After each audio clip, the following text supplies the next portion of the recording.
कमरे से राघव की मेडिकल रिपोर्ट्स मिली तो सिया के मन में सवालों का तूफान उमड़ आया। उसने पृथ्वी को देखकर उस पर सवालों की बौछार कर दी। पृथ्वी के सामने 1 साल पुराने दृश्य घूमने लगे। पृथ्वी ने ये बात सबसे छुपा कर रखी कि समर्थ के शरीर में राघव का दिल है। ये बात पृथ्वी ने सिया को भी नहीं बताई और झूठ बोल दिया कि वो रिपोर्ट्स समर्थ की है। सिया ने पृथ्वी की बात पर विश्वास कर लिया। सिया इसी बारे में सोचते हुए कमरे से बाहर आई तो उसको समर्थ मिल गया। समर्थ इस समय अपनी और सिया की सुहागरात की तैयारी में लगा हुआ था। समर्थ ने सिया को फूल दिखाते हुए सवाल किया कि उसे कौन से फूल पसंद है तो सिया के गाल शर्म से लाल हो गए। सिया ने अपनी आंखें छोटी करके समर्थ को देखते हुए कहा, आपको बहुत ज्यादा जल्दी नहीं पड़ी सुहागरात मनाने की? हमारे घर में पुष्कर भाईसा की शादी होने वाली है, ना कि हमारी शादी है। इसलिए ये सब फूल आप उनकी सुहागरात के लिए पसंद कीजिए। इतना बोल सिया वहाँ से जाने लगी तो समर्थ ने उसकी कलाई पकड़कर उसे अपने करीब खींच लिया। सिया ने अपनी कलाई छुड़ाने की कोशिश करते हुए कहा, ये आप क्या कर रहे हैं? छोड़िए मुझे, कोई आ जाएगा तो हम दोनों को ऐसे देखकर क्या सोचेगा? समर्थ ने मुस्कुराते हुए कहा, शादी हुई है हमारी, हम गर्लफ्रेंड और बॉयफ्रेंड नहीं है जो हमें कोई ऐसे देखकर कुछ सोचेगा। उसकी बात सुनकर सिया बोलने लगी, पर उसके बोलने से पहले ही समर्थ ने उसे अपनी बाहों में भरते हुए कहा, कोई परवाह नहीं, अब शादी हुई है तो सुहागरात तो मनानी ही पड़ेगी। तो मैंने सोचा है कि क्यों ना पुष्कर की शादी वाली रात को ही हम अपनी सुहागरात मनाएं। तब तक तू ठीक हो जाएगी, फिर तो थारे पास कोई बहाना भी नहीं होगा म्हारे से दूर जाने का। समर्थ की बात सुनकर सिया ने मुंह बनाते हुए कहा, आप ना बहुत बेशर्म हो, छोड़िए मुझे, शर्म आ रही है, मुझे जाना है, आज संगीत है, घर में बहुत काम है। सिया समर्थ को धक्का देकर शर्माते हुए हवेली के अंदर भाग गई। उसको जाते हुए देखकर समर्थ ने पीछे से कहा, भाग ले जितना भागना है थारे को, 3 दिन की बात है, फिर तने नहीं भागने दूंगा। समर्थ भी मुस्कुराते हुए हवेली के अंदर चला गया। शाम के समय पूर्णा, छवि और छवि की माँ कुंती, सत्या और माधव के साथ राठौड़ हवेली में पहुंच गई थी। आज हवेली में संगीत था। सभी औरतें संगीत की तैयारी कर रही थी। सभी मुखिया भी अपनी पत्नियों के साथ आज हवेली में आए थे। सब मर्द हॉल में बैठे चाय नाश्ता कर रहे थे और सभी औरतें डाइनिंग टेबल पर बैठकर नाश्ता कर रही थी। मीना ने चहकते हुए सिया से कहा, पुष्कर काकूसा का संगीत धमाकेदार होगा काकीसा, आप देखना, हम सब आज खुलकर नाच गाना करेंगे। सभी औरतें मीना की बात से हामी भर रही थी। दूसरी ओर हॉल में बैठे मर्दों में रतन ने पृथ्वी से कहा, ये क्या बात हुई भाई साहब, सबकी लुगाइयां यहाँ हवेली में नाच गाना करेंगी और हम सब हवेली के बाहर रहेंगे। विजय ने रतन का साथ देते हुए कहा, हाँ भाई साहब, हम लोगों को अपनी अपनी लुगाई का नाच गाना देखने का हक है, पर आपके फैसले की वजह से हम नहीं देख पाएंगे कि हमारी लुगाइयां कैसे नाचती हैं। विजय की बात में सब मर्दों ने हामी भरते हुए कहा, हाँ बिल्कुल। पृथ्वी ने सबको समझाते हुए कहा, ये दिन हमारी लुगाइयों का है। इस दिन हम लोग अगर यहाँ रुकेंगे तो वो खुलकर नाच गा नहीं पाएंगी। उन सबको खुलकर नाचने गाने देना चाहिए, ये उनका हक है। इसलिए हम सब आज की रात हवेली से बाहर रहेंगे। पृथ्वी की बात सुनकर युग ने मुस्कुराते हुए कहा, पर मैं नहीं जाऊंगा दादू सा, मैं तो घर में ही रहूंगा। दादी सा ने मुझे यही रुकने के लिए बोला है। युग की बात सुनकर सभी मर्दों को उससे जलन हो रही थी। समर्थ ने मन में कहा, मैंने पहली बार चतुरी को नाचते गाते देखना था, कुछ सोचना होगा, मैं ये मौका गवा नहीं सकता। युग को देखकर रेवती ने उसे पुकारा, युग छोरा, अठे आ। आया दादी सा। युग ने रेवती को जवाब दिया और वहां से चला गया। रात के समय हवेली से सब मर्द जा चुके थे।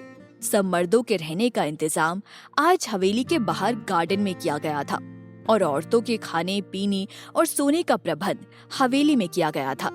हवेली के हॉल में संगीत की सब तैयारियां की गई थी। कुछ औरतें संगीत वाद के साथ हवेली के हॉल में एक तरफ बैठी हुई थी। और बाकी उनके आसपास बैठी थी। गाना बजाना चल रहा था। मुखिया जीवा की पत्नी सरला ने कहा, अरे सिर्फ गाना ही गाओगे या फिर कोई नाचेगा भी? उसकी बात सुनकर युग ने कहा, क्यों नहीं नाचेगा कोई? आइए दादी सा। युग ने गंगा को सबके बीच में लाते हुए कहा, दादी सा आप शुरू कीजिए। आप उसी गाने पर नाच कर दिखाइए जो आपने जीवा काकुसा की शादी में गाया था, वो किस्सा जो आपके और दादा सा के बीच हुआ था। सिया ने चहकते हुए गंगा से पूछा, मासा कोई किस्सा हुआ था आपके और बापूसा के बीच में? हमें भी बताइए ना। गंगा ने शर्माते हुए कहा, अरे नहीं नहीं, अब इस उम्र में वो सब नहीं होगा। युग ने गंगा से रिक्वेस्ट करते हुए कहा, प्लीज दादी साहब मान जाइए ना। बाकी सब औरतें भी गंगा से रिक्वेस्ट करने लगी। रेवती ने गंगा से कहा, गंगा अपनी जीजी की बात मान जाओ, आज फिर से मुझे आपके और लता के साथ नाच कर दिखाना है। लता ने भी गंगा से कहा, हाँ जीजी हम तीनों एक साथ नाचेंगे। गंगा ने उनकी बात मानते हुए कहा, ठीक है। ढोलकी और ताशे के संगीत पर ताल मिलाते हुए गंगा नाचते हुए मेरी सास के 5 पुत्र थे सॉन्ग गाने लगी। सिया और बाकी औरतें गंगा को डांस करते हुए देखकर तालियां बजा रही थी। माहौल खुशनुमा था। उन सब औरतों को ये बात नहीं पता थी कि हवेली की खिड़कियां खुली हुई थी और सबके सब मर्द उनसे झांक कर उन्हें देख रहे थे। युग गंगा के साथ नाचते हुए रतन की नकल उतार रहा था। गंगा का डांस देखते हुए विजय ने रतन से मजाकिया लहजे में कहा, भाई सा भाभी सा नाच गाने के बहाने फिर से आपकी पोल खोल रही है। रतन ने झूठा मुस्कुराते हुए कहा, तुम्हारी लुगाई की बारी भी आने वाली है, तुम उस पर ध्यान दो क्योंकि वो भी तुम्हारी पोल खोलेगी। समर्थ देख सकता था कि सिया बैठकर ताली बजा रही है। उसने मन में कहा, पता नहीं तुम्हारी वाली की बारी आएगी तो ये कैसे नाच कर दिखाएगी, कटे ये भी हमारा मजाक न उड़ावे। पुष्कर ने युग को गंगा के साथ नाचते हुए देखकर कहा, युग की किस्मत बहुत अच्छी है, सब लुगाइयों का नाच देख भी रहा है और खुद उनके साथ नाच भी रहा है। गंगा ने अपने साथ लता और रेवती को भी डांस करने के लिए बीच में खींच लिया और देवरानी और जेठानी मिलकर नाचने लगी। सब मर्द औरतों की मस्ती देखकर खुश थे। गंगा, रेवती और लता ने अपना डांस खत्म किया और बैठ गई। सब औरतें उनकी परफॉर्मेंस की तारीफ कर रही थी। विजय ने खुश होकर कहा, कुछ भी कहो, ये तीनों चौखा नाचती है, इन तीनों का मुकाबला कोई नहीं कर सकता है। इतना मत घबराइए बापू सा, अभी तो शुरुआत हुई है। उन सब के पीछे से किसी लड़के की आवाज आई तो सबने झट से पीछे मुड़कर देखा। उनके पीछे हेमंत के साथ एक लड़का खड़ा हुआ था। उसने फॉर्मल कपड़े पहने हुए थे। उसे देखकर पहले सब हैरान हुए और फिर सबके चेहरे पर खुशी आ गई। समर्थ ने मुस्कुराते हुए कहा, वंश। वंश सबसे मिला। वंश देखने में बहुत ही हैंडसम था। समर्थ के गले लगकर वंश ने कहा, मुझे शिवम ने शादी के बारे में बताया तो मैं उसी पल अमेरिका से निकल पड़ा। मुझे आप सबकी बहुत याद आ रही थी। समर्थ ने उसके गाल से हिलाते हुए कहा, हमें भी थारी घनी याद आ रही थी। वंश ने उन सबको देखकर कहा, आप लोग ऐसे अपने ही घर में चोरों की तरह क्यों झांक रहे हैं? अंदर चलो, मुझे मेरी नई भाभी सा से मिलना है, मुझे उनसे मिलवाइए। समर्थ उसे खिड़की के पास लेकर गया और सिया की तरफ इशारा करते हुए बोला, वो रही थारी नई भाभी सा, अब वो ही नाचने वाली है। वो देख, सब लुगाइयां उसको नाचने के लिए बोल रही है।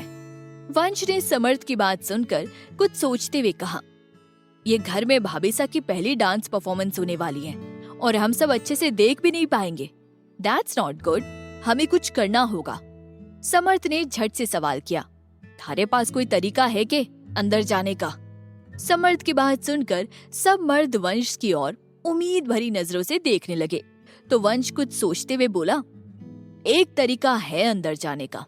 वंश की बात सुनकर सब खुश हो गए और वंश ने उन सब से कहा, पर आपको मेरी बात माननी होगी, जैसा मैं कहूँ वैसा करना होगा। समर्थ ने झट से कहा, तू जैसा कहेगा वैसा ही करेंगे हम लोग, तू बस बोल। सब मर्द समर्थ की बात में हामी भरते हुए एक साथ बोले, हाँ बिल्कुल।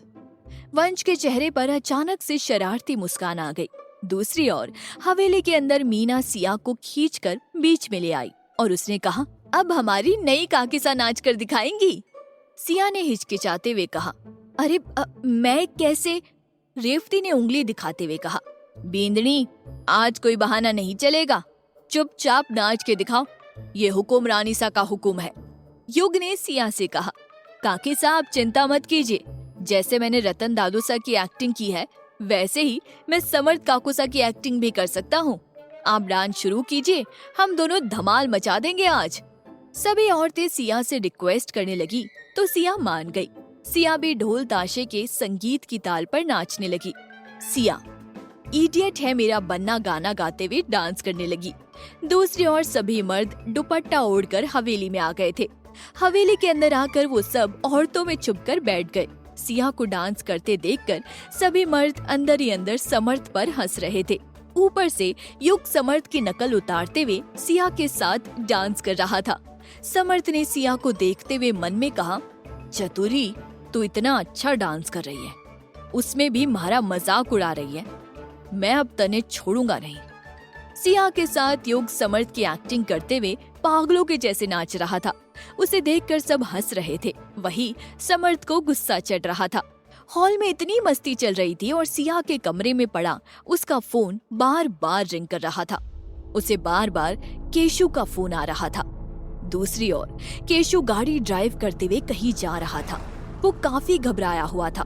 उसने एक हाथ से कान पर फोन लगा रखा था और वो दूसरे हाथ से स्टीयरिंग व्हील संभाल रहा था।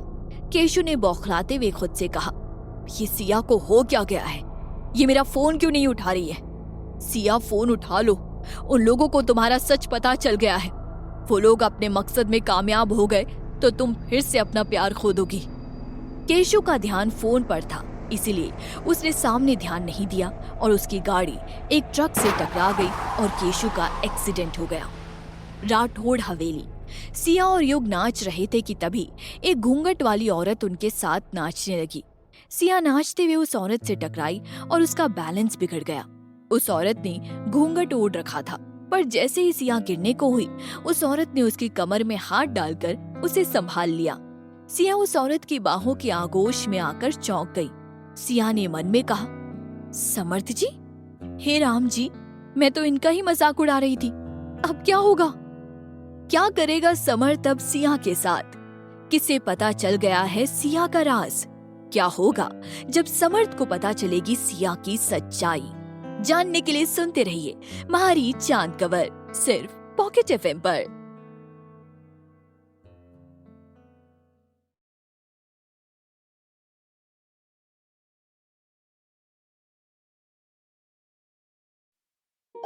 राठौड़ हवेली में संगीत का फंक्शन चल रहा था और सभी मर्दों को हवेली से बाहर रुकने के लिए बोला गया था। वो सब लोग बाहर थे, पर अपनी पत्नियों को चोरी छुपे खिड़कियों से देख रहे थे। अचानक वहाँ पर समर्थ के काका विजय का बेटा वंश आ गया। वो सबको सरप्राइज देने के लिए बिना बताए अमेरिका से अपनी स्टडी कंप्लीट करके आया था।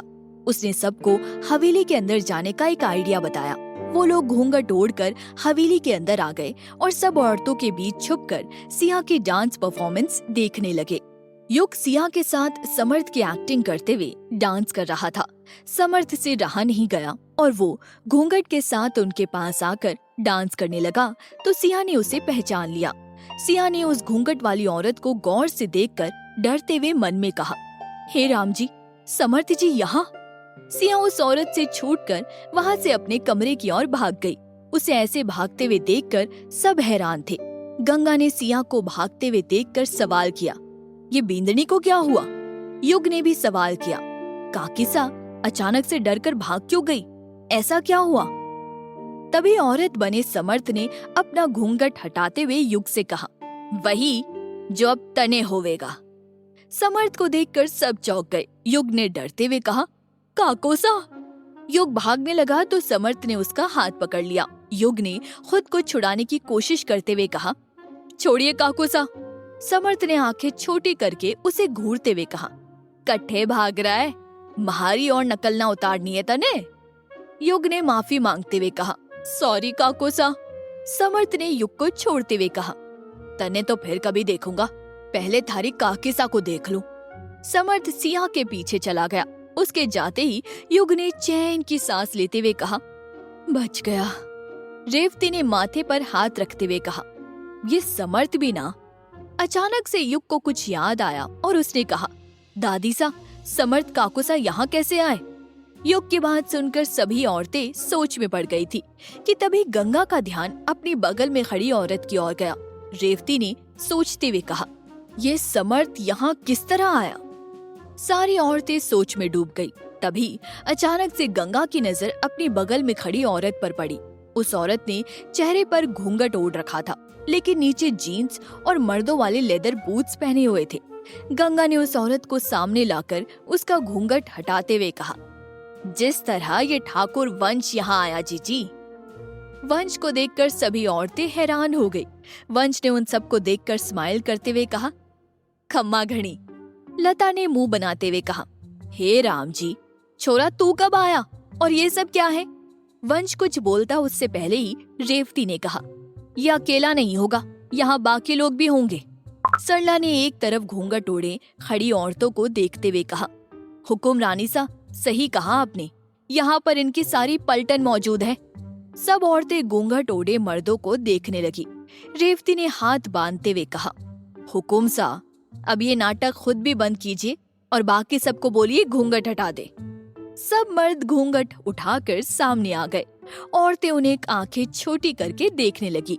पृथ्वी आगे आए और रेवती का हाथ पकड़कर बोले, रेवती, इससे अच्छा मौका ना मिलेगा अपनी शादी की यादें ताजा करने का। चलो ना, साथ में नाचते हैं। युग ने म्यूजिक ऑन करते हुए कहा, अब सब शुरू हो जाइए। सब औरतें और मर्द साथ में नाचने लगे। इधर हॉल में सब नाच गा रहे थे और उधर सिया अपने कमरे में आकर छुपने की जगह ढूंढ रही थी। सिया को छुपने की जगह नहीं मिल रही थी। सिया ने घबराते हुए कहा, इनके आने से पहले मुझे छुपना होगा, कहाँ छुपूं?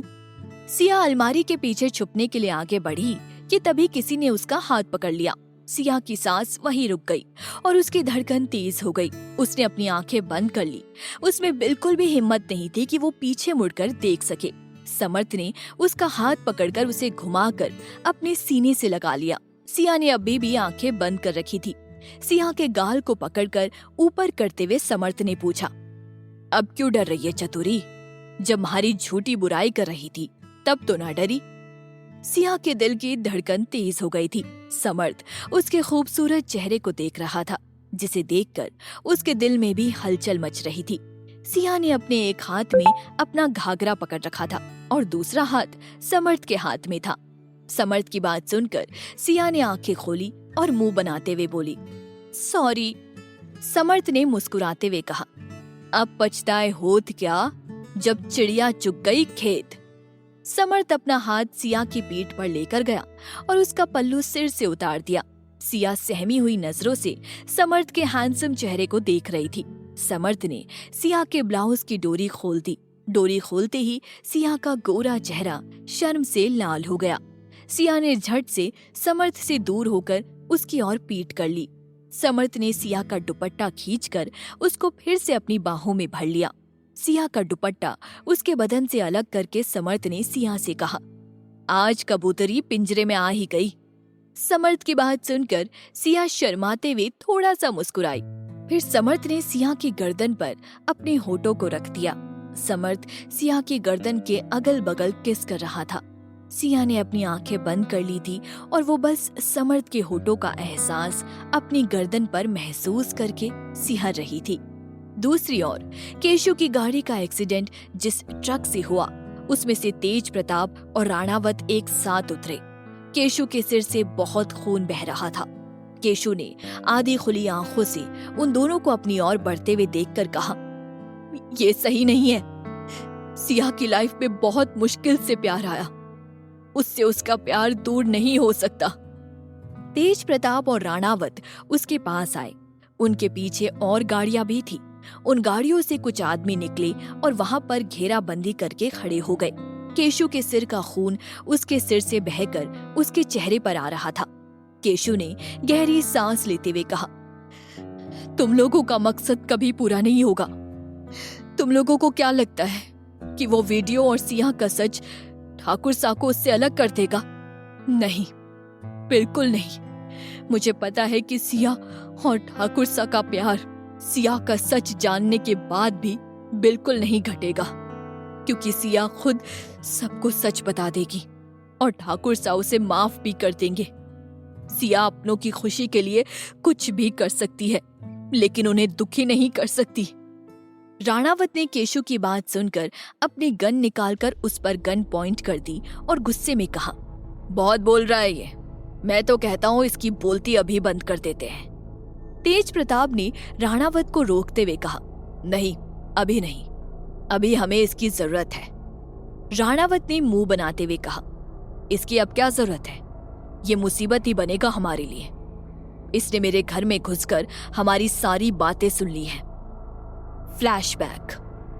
कुछ घंटे पहले राणावत के घर के हॉल में तेज प्रताप और राणावत उस आदमी के सामने सोफे पर बैठे हुए थे जिसने सिया और समर्थ को छुप कर देखा था।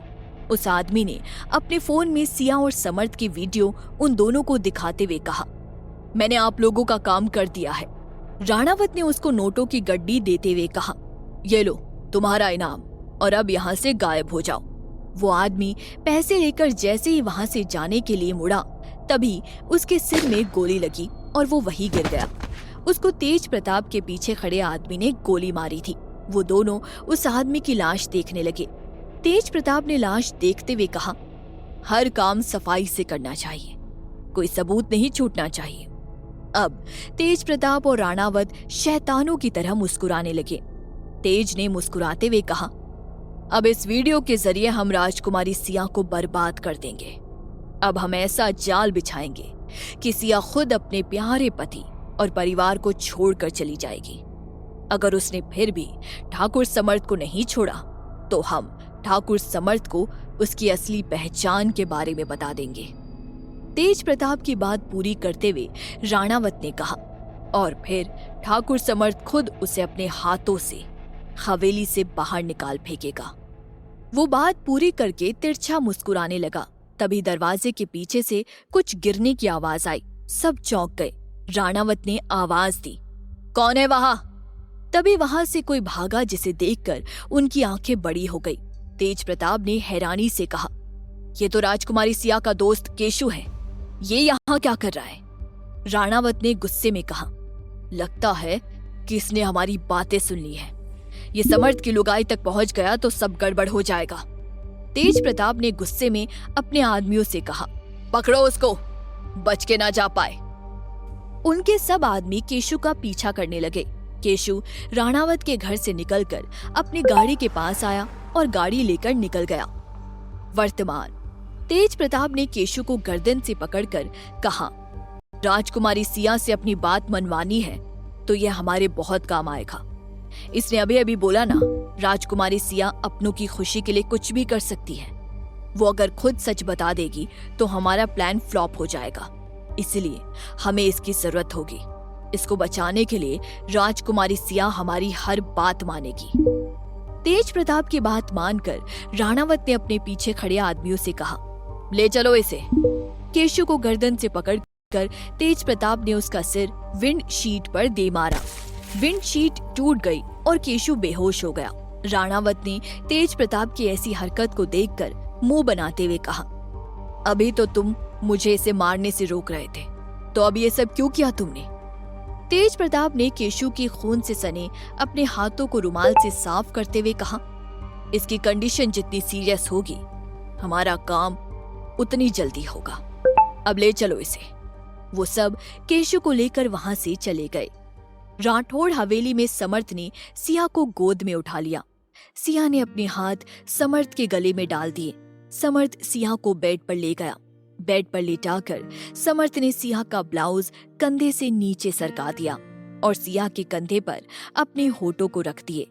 उसकी छुअन से सिया सिहर रही थी। समर्थ ने सिया की दोनों कलाइयां पकड़कर बेड से सटा दी। समर्थ सिया के शर्म से लाल चेहरे को देखकर बोला, घनी नौटंकी कर रही थी ना चतुरी, घना तंग किया तूने मारे को, आज सबका हिसाब लूंगा थारे से। समर्थ ने सिया की कलाइयों को जोर से दबाया, जिससे सिया की चूड़ियां टूटने लगी और फिर समर्थ ने अपने होठों को सिया की कमर पर रख दिया। समर्थ के ऐसा करने से सिया मछली की तरह छटपटाने लगी। सिया को मचलते देखकर समर्थ के चेहरे पर खुराफाती मुस्कान आ गई।